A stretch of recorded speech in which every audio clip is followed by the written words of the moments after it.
प्यार का सफर, the journey of love. धनिया और राहुल की मुलाकात कॉलेज के पहले दिन हुई थी। दोनों अलग अलग शहरों से आए थे, लेकिन उनकी आंखों में एक पहचान सी थी। धनिया भोपाल की रहने वाली थी, जबकि राहुल मुंबई से था। कॉलेज का पहला दिन हमेशा खास होता है, और उस दिन पूरा कैंपस नवयुवकों से खचाखच भरा था। धनिया और राहुल की क्लास भी साथ में थी।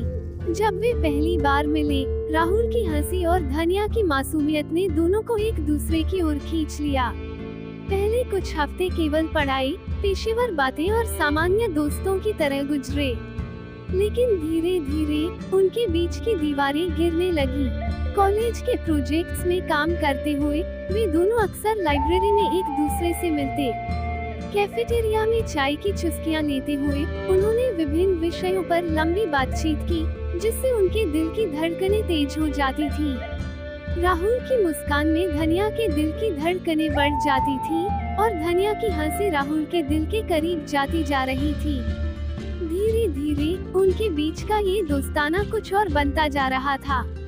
एक दिन राहुल ने धनिया को कॉलेज के पास एक पुराने किले में जाने का प्रस्ताव दिया। किला शहर से दूर एक पहाड़ी पर बसा था, जहां से पूरे शहर का नजारा अद्भुत दिखता था। राहुल ने धनिया से कहा, आओ हम दोनों वहां जाएंगे, शायद हमें कुछ समय के लिए खुद को जानने का मौका मिलेगा। धनिया ने मुस्कुराते हुए हामी भर दी। अगले दिन वे दोनों किले की ओर निकल पड़े। वहां की ठंडी हवा और खूबसूरत नजारे उन्हें और करीब ले आए।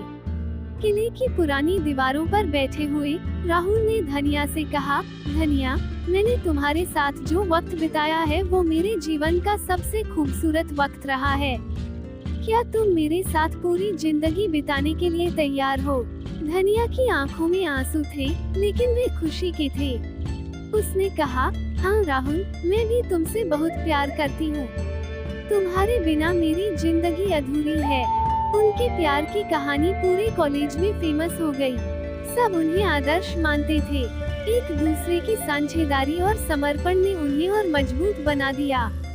कॉलेज खत्म होने के बाद राहुल और धनिया ने साथ में अपना करियर बनाने का फैसला किया। उन्होंने एक छोटी सी कंपनी शुरू की और धीरे धीरे इसे सफल बना दिया। राहुल के पिता मुंबई में एक बड़े बिजनेसमैन थे, जबकि धनिया का परिवार एक छोटे से कस्बे में रहता था। राहुल के माता पिता ने धनिया को स्वीकारने में थोड़ी हिचक दिखाई। उन्होंने माना कि उनकी पारिवारिक स्थिति और धनिया की पारिवारिक स्थिति में बहुत बड़ा अंतर था। पर राहुल अपने माता पिता को समझाने में कामयाब रहा कि प्यार किसी स्थिति या स्थायित्व को नहीं देखता।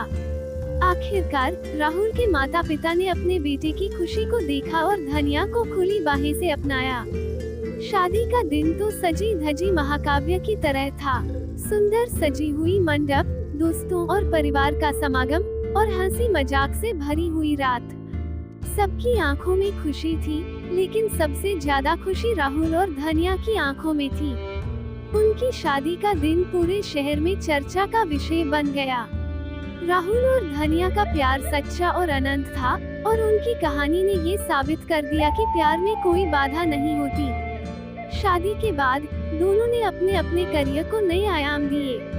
राहुल ने एक बड़ी मल्टीनेशनल कंपनी में शीर्ष पद हासिल किया, जबकि धनिया ने अपनी खुद की डिजाइनिंग कंपनी खोली। वे दोनों अपने जीवन में जितने भी उतार चढ़ाव आए, उन सभी से मिलकर सामना किया, और हर दिन उनका प्यार और गहरा होता गया।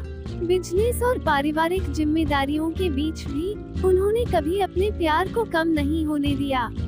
राहुल जब ऑफिस से थके हुए घर आते थे, तो धनिया उनके लिए हमेशा ताजगी भरी चाय लेकर हाजिर रहती, और धनिया की कंपनी में जब कभी भी कोई नई डिजाइन बनती, वो सबसे पहला प्रोडक्ट राहुल को ही भेंट करती। एक बार उन्होंने एक खास जश्न मनाने का फैसला किया। उनकी शादी की 5वीं वर्षगांठ पर राहुल ने धनिया को उनकी कॉलेज के पास वाले पुराने किले में फिर से ले जाने का प्रस्ताव दिया। इस बार किला और भी खूबसूरत लग रहा था। राहुल ने पैसे खर्च करके उसी जगह एक छोटा सा डिनर अरेंज कराया था। डिनर के बाद राहुल ने धनिया से फिर एक बार वही सवाल पूछा, धनिया, क्या तुम मेरे साथ पूरी जिंदगी बिताने के लिए तैयार हो? और धनिया ने फिर वही जवाब दिया, हाँ राहुल, मैं भी तुमसे बहुत प्यार करती हूँ। उनकी कहानी सिर्फ एक रोमांटिक कहानी नहीं थी, बल्कि एक प्रेरणादायक यात्रा थी, जिसमें सच्चे प्यार और समर्पण की शक्ति को दिखाया गया।